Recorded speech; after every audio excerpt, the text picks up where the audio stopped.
Good morning, children. Today we are going to start a new chapter, that is symmetry. As you have learnt in your previous classes about symmetry, here we will learn about symmetry in detail.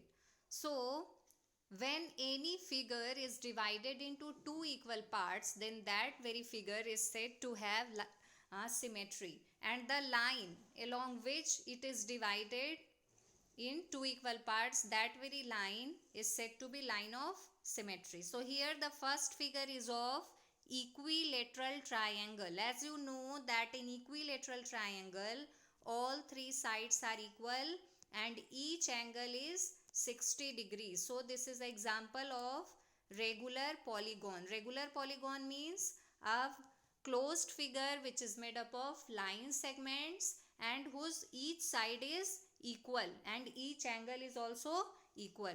So these are the examples of regular polygons.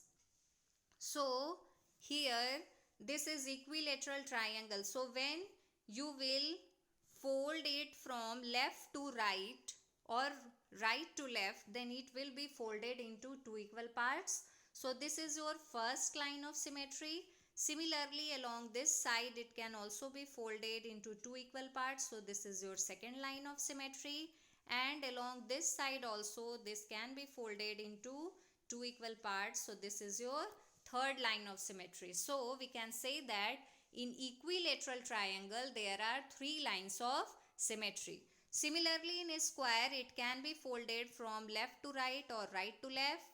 It can be folded from top to bottom. It can be folded in this sideways and in this sideways also. So a square has how many lines of symmetry? 1, 2, 3 and this is 4. So a square has 4 lines of symmetry. Now this is the figure of regular pentagon. So here you can see regular pentagon means all 5 sides are equal. So here you can draw how many lines of symmetry? 1, 2, 3, 4 and 5. So regular pentagon has 5 lines of symmetry. Similarly, in regular hexagon means it has 6 equal sides. So it has how many lines of symmetry? 1, 2, 3, 4, 5 and this is 6. So regular hexagon has 6 line of symmetry. You can understand it more clearly by cutting a piece of paper in the shape of regular pentagon and regular hexagon and then try to fold it in equal parts. Then you will see that it has 5 lines of symmetry and it has 6 lines of symmetry. Now next one is image formation. So as you can see in the mirror, the part which is the object which is having the right part will appear in the mirror in left part as a left part.